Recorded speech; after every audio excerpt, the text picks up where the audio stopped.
आचार्य प्रशांत जी की किताब काम वासना का 7वां अध्याय। और इस अध्याय का शीर्षक ही अपने आप में काफी झकझोर देने वाला है। हाँ, शीर्षक है सेक्स और मौत में क्या संबंध है। जी, अब देखिए, ये दो ऐसे शब्द हैं जिन्हें सुनते ही किसी भी आम बातचीत में एक अजीब सा सन्नाटा छा जाता है। लोग बात नहीं करना चाहते। बिल्कुल, लोग अक्सर नजरें चुराने लगते हैं। हाँ, हम केवल इस किताब में दिए गए दार्शनिक और मनोवैज्ञानिक तर्कों का एकदम निष्पक्ष रूप से विश्लेषण कर रहे हैं। हम बस ये समझने की कोशिश कर रहे हैं कि इंसानी मन काम कैसे करता है। तो चलिए, बिना किसी देरी के सीधे इस पहेली के सबसे बुनियादी हिस्से पर आते हैं, जो है इच्छा। इच्छा। किताब में शुरुआत ही एक बहुत ही चौंकाने वाले विचार से होती है। स्रोत के अनुसार आचार्य जी कहते हैं कि हर इच्छा हमेशा अपनी पूर्णता चाहती है। बिल्कुल। और किसी भी इच्छा के पूरे होने का सीधा सा मतलब है उसका खत्म हो जाना। हाँ, क्योंकि जब वो पूरी हो गई तो बचेगी कैसे। वही तो, यानी बुनियादी तौर पर देखें तो हर इच्छा अपनी ही मौत की तलाश में है। इसे अगर हम थोड़ा और गहराई से समझे ना, तो ये इंसानी दिमाग का शायद सबसे बड़ा विरोधाभास है। वो कैसे? देखिए, हम दिन रात इच्छाओं को पालते हैं। हमें लगता है कि अगर कल मेरे पास वो नई गाड़ी आ जाए, हाँ, या कोई नया घर मिल जाए, हाँ, या मुझे वो नया पद मिल जाए ऑफिस में, तो मैं खुश हो जाऊंगा। बिल्कुल, हम सब यही सोचते हैं। लेकिन जरा सोचिए, जब वो चीज मिल जाती है तो असल में क्या होता है? खुशी मिलती है। वही तो सवाल है, क्या हमें सच में उस चीज से खुशी मिलती है, या फिर उस चीज को पाने की जो एक अजीब सी बेचैनी हमारे दिमाग में चल रही थी, उसके शांत हो जाने से हमें राहत मिलती है। ओहो, ये तो मतलब बिल्कुल ऐसा हुआ है जैसे मेरे पैर में कोई कांटा चुभा हो और मैं उसे निकाल दूं। सही उदाहरण है। तो मुझे जो सुकून मिल रहा है वो कांटे के निकलने का नहीं है, बल्कि उस दर्द के खत्म होने का है। एकदम सटीक बात पकड़ी है आपने। क्या हम इसे एक जलती हुई माचिस की तीली से समझ सकते हैं? हाँ, बताइए कैसे। मतलब जब तक तीली जल रही है उसमें एक तरह की तड़प है, एक बेचैनी है। उसे असली शांति तभी मिलेगी जब वो पूरी तरह जलकर राख हो जाए। बिल्कुल। लेकिन अगर ये सच है तो फिर मेरा एक तीखा सवाल है। जी, पूछिए। क्या हमारा पूरा मानव जीवन केवल उन अनगिनत इच्छाओं का एक चक्र है जो लगातार बस आत्महत्या करने की कोशिश कर रही हैं? हाँ, बिल्कुल ऐसा ही है। हमारा मन लगातार नई नई इच्छाओं की तीलियां जलाता रहता है और फिर उनके बुझने का इंतजार करता है। बाप रे। हम असल में नई इच्छाओं को नहीं खोज रहे हैं, हम उन इच्छाओं के बोझ से मिलने वाली जो मुक्ति है ना, उसे खोज रहे हैं। क्योंकि हमारा दिमाग हर वक्त अतीत के पछतावे या भविष्य की चिंताओं के शोर से भरा रहता है। वो बस एक पल के लिए शोर को बंद करना चाहता है। तो अगर मन हमेशा के लिए शांत होना चाहता है, मतलब एकदम विलीन होना चाहता है, तो फिर ये शरीर क्या कर रहा है? यही तो सबसे मजेदार हिस्सा है। क्योंकि शरीर तो रोज सुबह उठकर खाना मांगता है ना। वो तो कल भी जिंदा रहना चाहता है। किताब में इस शरीर और मन के अंतर को बहुत ही दिलचस्प तरीके से समझाया गया है। बिल्कुल, और यहीं पर इंसान एक दोराहे पर खड़ा हो जाता है। कैसे? देखिए, शरीर की सबसे बड़ी, बल्कि मैं तो कहूंगा इकलौती इच्छा है बचे रहना, यानी सर्वाइवल। सर्वाइवल? आप ये नहीं कह सकते कि भूख लगना महज एक मानसिक विचार है। नहीं, भूख तो असली है, पेट में गुड़गुड़ होती है। हाँ, वो शरीर की एक बहुत ही ठोस बायोलॉजिकल जरूरत है। शरीर हर हाल में अपने अस्तित्व को बनाए रखना चाहता है, चाहे वो भोजन के रूप में हो, हाँ, या फिर अपनी अगली पीढ़ी यानी संतान पैदा करने के रूप में। अच्छा, तो शरीर को बस खुद को आगे बढ़ाना है? बिल्कुल, लेकिन मन का लक्ष्य एकदम अलग है। मन को जिंदा नहीं रहना है? नहीं, मन को जिंदा रहने में कोई खास दिलचस्पी नहीं है। उसे बस उस लगातार चल रहे विचारों के शोर से आजादी चाहिए। उसे शांत होना है। तो जरा रुकिए, ये तो बहुत बड़ा कॉन्फ्लिक्ट हो गया। कैसे? एक तरफ हमारा शरीर है जो भविष्य में किसी भी कीमत पर बचे रहना चाहता है, और दूसरी तरफ हमारा मन है जो अभी इसी पल शांत होकर सब कुछ खत्म कर देना चाहता है। हाँ, ये दोनों तो बिल्कुल विपरीत दिशाओं में भाग रहे हैं। फिर ये दोनों एक ही इंसान के भीतर एक साथ कैसे काम कर सकते हैं? यही तो प्रकृति का खेल है। क्या कोई ऐसा बिंदु है जहां ये दोनों आकर मिलते हो? हाँ, और वही इस पूरे अध्याय का सबसे अहम रहस्य है। अच्छा। मानव जीवन में एक ही ऐसा क्षण आता है जहां ये दोनों बिल्कुल अलग अलग विपरीत इच्छाएं एक ही समय पर पूरी होती हैं। और वो क्षण कौन सा है? वो क्षण है यौन क्रिया का चरम। ओहो, तो उस एक पल में ऐसा क्या होता है जो शरीर और मन दोनों को एक साथ संतुष्ट कर देता है? देखिए, शारीरिक मिलन के उस चरम क्षण में ना जी जैविक रूप से शरीर को ये गहरा आश्वासन मिलता है जी कि वो प्रजनन कर रहा है। मतलब बायोलॉजिकल लेवल पे। हाँ, उसे लगता है कि उसने अपनी अगली पीढ़ी को जन्म देने का काम कर दिया है। अच्छा, तो उसे लगता है कि वो अब इस दुनिया में बचा रहेगा। बिल्कुल। शरीर की जो सर्वाइवल की जिद थी वो पूरी हो गई। और मन का क्या? ठीक उसी क्षण भारी हार्मोनल बदलावों और ऊर्जा के चरम स्तर पर पहुंचने के कारण इंसान का दिमाग सोचना ही बंद कर देता है। अरे वाह! विचारों का वो अंतहीन शोर, वो भविष्य की चिंता, अतीत का दुख, सब कुछ पलों के लिए बिल्कुल शून्य हो जाता है। कमाल है। मतलब मन को वो शांति मिल गई जो वो ढूंढ रहा था, और शरीर को सर्वाइवल का आश्वासन मिल गया। एकदम सही। ये तो मतलब बिल्कुल ऐसा लग रहा है जैसे प्रकृति ने हमारे सिस्टम में कोई बायोलॉजिकल चीट कोड डाल दिया हो। चीट कोड, हाँ, वीडियो गेम की तरह। बस एक ही बटन दबाओ और दोनों लेवल एक साथ पार। बहुत ही बढ़िया उदाहरण दिया आपने। और आप गौर करें कि इस चीट कोड का असर कितना गहरा होता है। कितना गहरा? चरम के उन पलों में जब मन पूरी तरह रुक जाता है तो इंसान को ऐसा एहसास होता है जैसे वो किसी परम सत्ता से मिल गया हो। सब कुछ एकदम स्थिर। हाँ, सब कुछ एकदम स्थिर और परिपूर्ण लगता है। ये पल करीब करीब एक दैवीय या आध्यात्मिक अनुभूति जैसा महसूस होता है। ओहो, तो यही कारण है ना कि पूरी दुनिया इसके पीछे इतनी पागल है। बिल्कुल। अगर ये महज एक शारीरिक कसरत होती ना तो लोगों में इसका इतना भारी आकर्षण कभी नहीं होता। एकदम सही बात है। लोग इसके लिए अपनी जान, अपना करियर, अपनी इज्जत सब कुछ दांव पर लगा देते हैं। हाँ, क्योंकि लोग असल में किसी दूसरे शरीर के पीछे नहीं भाग रहे हैं। तो किसके पीछे भाग रहे हैं? वे मन के रुक जाने वाले उस आध्यात्मिक अनुभव के पीछे भाग रहे हैं, वो जो शांति मिलती है कुछ पलों की। अच्छा, लेकिन यहाँ एक बहुत बड़ी कैच है। ये जो शांति है ना, ये केवल एक भ्रम है। भ्रम क्यों? क्योंकि ये बहुत ही क्षणिक है। कुछ ही पलों के बाद हार्मोन का असर खत्म होता है और मन वापस अपने उसी शोर शराबे और चिंताओं के साथ लौट आता है। उफ, वापस उसी चक्की में। बिल्कुल। और यहीं से ना मुझे लगता है समाज की एंट्री होती है। वो कैसे? देखिए, अगर ये मन को शांत करने का इतना ही शक्तिशाली तरीका है तो समाज ने इसे इतने सारे नियमों और बंधनों में क्यों जकड़ रखा है? ये एक बहुत बड़ा सवाल है। किताब में यहाँ एक बहुत ही विवादास्पद हिस्से पर चर्चा की गई है जिसके बारे में बात करते हुए लोग थोड़ा हिचकिचाते हैं। आप अडल्ट्री की बात कर? हाँ, अडल्ट्री यानी व्यभिचार। स्रोत के अनुसार आचार्य जी 1000 साल पुराने एक अज्ञात कवि का जिक्र करते हुए कहते हैं कि अडल्ट्री वास्तव में बंधन मुक्तता है।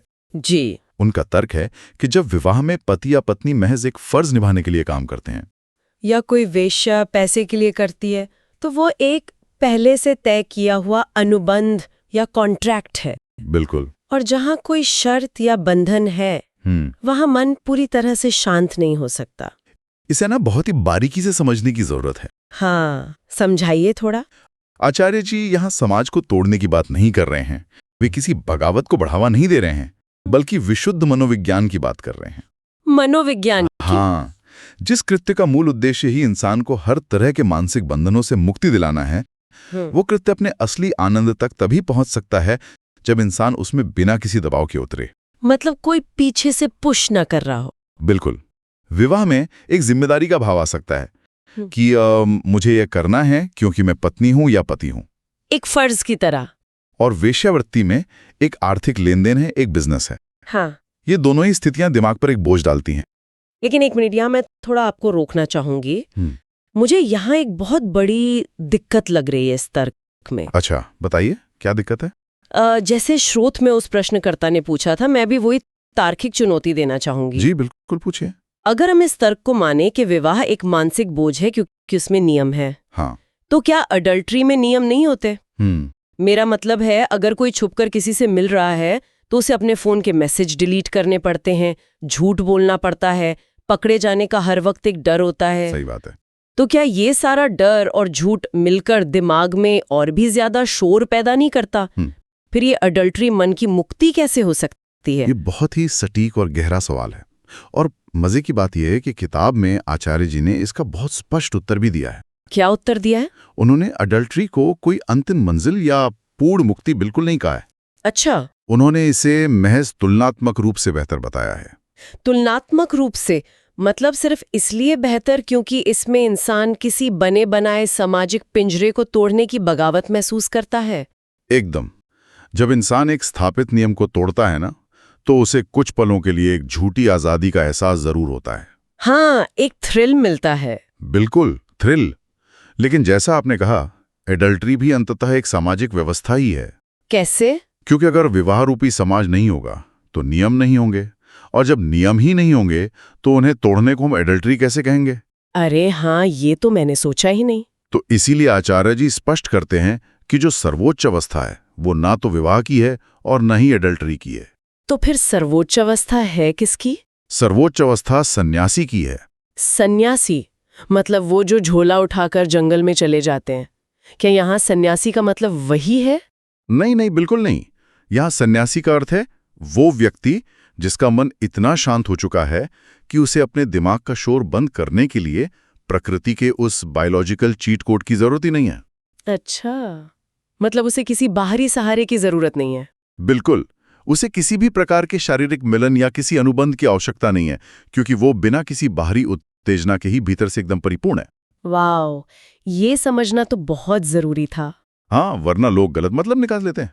बिल्कुल, क्योंकि पहली नजर में तो ऐसा लगता है जैसे किताब कह रही हो कि जाओ और सारे सामाजिक रिश्ते तोड़ दो और जो मर्जी आए करो। जी, लेकिन ऐसा नहीं है। असल में ये किताब बता रही है कि हम किस तरह अपनी मानसिक शांति के लिए गलत जगह पर हाथ पैर मार रहे हैं। एकदम सही निष्कर्ष निकाला आपने। अब इसी अनुबंध के बाद से जुड़ा एक और बहुत ही दिलचस्प हिस्सा आता है, जो है प्रेम। प्रेम? किताब में एक राजा और एक फकीर की कहानी है, जो सच बताऊं तो मेरी समझ में सारी धारणाओं को उलट कर रख देती है। वो कहानी वाकई बहुत गहरी है। हाँ, राजा अपने शहर की सबसे समर्पित और वफादार स्त्री की तलाश करता है। उसे लगता है कि कोई बहुत ही संस्कारी और घरेलू महिला होगी जो दिन रात घर का काम करती हो। हाँ, लेकिन फकीर एक वेश्या की तरफ इशारा करके कहता है कि राजन, ये सबसे समर्पित है। और राजा हैरान रह जाता है। बिल्कुल, और जब राजा हैरान होकर पूछता है कि ऐसा कैसे हो सकता है, तो फकीर का जवाब होता है, क्योंकि ये जब जिसके साथ होती है उसी के साथ होती है। बहुत गहरी बात है ये। हाँ, मतलब यहाँ समर्पण का पैमाना कोई कानूनी कागज या 7 कस्में नहीं है, बल्कि उस एक पल में पूरी तरह से मौजूद होना है, प्रेजेंट होना। हाँ, तो अगर हम इस बात को आज के दौर में देखें, जहां हम प्यार और शादी को बस एक ही सिक्का मानते हैं, जो कि बहुत बड़ी गलती है। हाँ, तो अगर विवाह महज समाज को चलाने का एक अनुबंध है, तो क्या हमें विवाह को भावनाओं से पूरी तरह अलग करके एक कठोर व्यापारिक सौदे यानी बिजनेस डील की तरह देखना चाहिए? आचार्य जी का विश्लेषण इस बात पर बहुत ही बेबाक है। क्या कहते हैं वो? वे कहते हैं कि देखिए, समाज, बाजार और सड़क, इन सब के अपने तय नियम होते हैं। हाँ, बिल्कुल होते हैं। जब आप सड़क पर चलते हैं तो आप ट्रैफिक लाइट का पालन करते हैं। आप वहां प्यार नहीं खोजते ना कि लाल बत्ती मुझे प्यार करेगी। हाँ, नहीं, बिल्कुल नहीं। इसी तरह विवाह समाज को व्यवस्थित रखने का एक ट्रैफिक नियम है, एक व्यवस्था है बस। हाँ, इसमें संपत्ति कैसे बटेगी, बच्चों की जिम्मेदारी कौन लेगा, कल को अगर अलग होना पड़ा तो क्या होगा, ये सब एक व्यवस्था है, एक कॉन्ट्रैक्ट है। और प्रेम? लेकिन प्रेम कभी सामाजिक नहीं हो सकता। मतलब प्यार एक नितांत व्यक्तिगत और असीमित अनुभव है, और हम उसे शादी जैसी एक सीमित कानूनी संस्था के अंदर जबरदस्ती फिट करने की कोशिश करते हैं। बिल्कुल, और इंसान के दुख का शायद सबसे बड़ा कारण ही यही है। कैसे? जो चीज सामाजिक है ही नहीं, जैसे आपका अकेलापन, आपका ध्यान या आपका प्रेम, उसे आप समाज के नियमों से कैसे बांध सकते हैं? नहीं बांध सकते।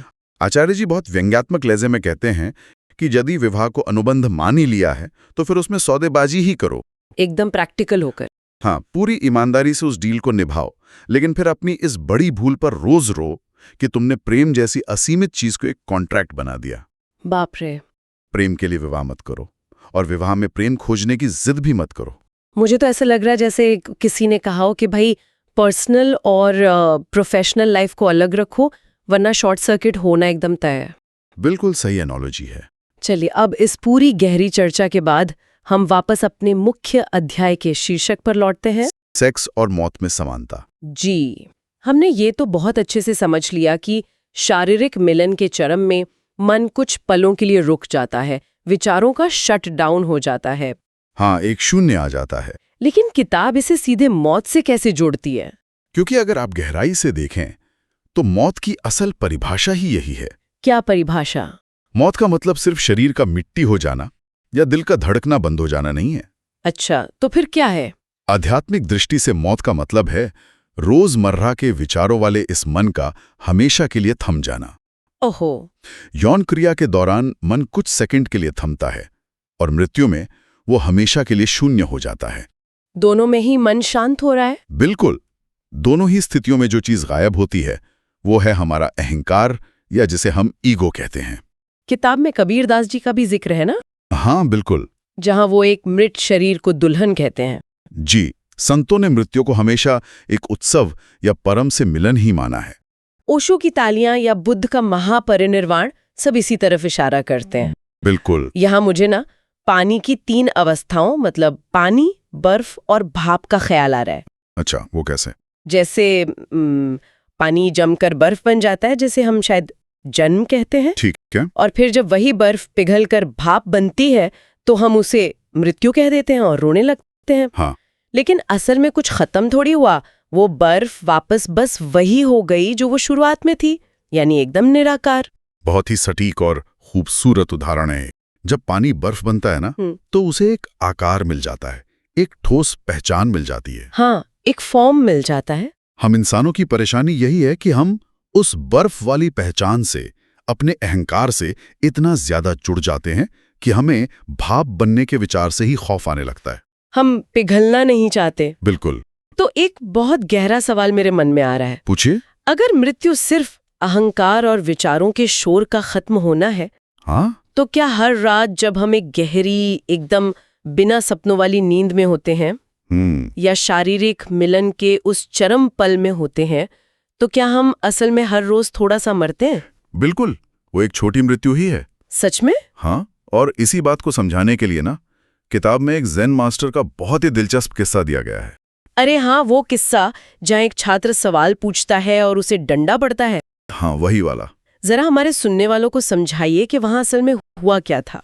देखिए, एक बार एक छात्र ने अपने ज़ेन मास्टर से पूछा कि मास्टर जी, जब किसी साधु को ज्ञान मिल जाता है, जब उसे मुक्ति मिल जाती है, तो वास्तव में मुक्त कौन होता है? सवाल तो काफी वैलिड लग रहा है।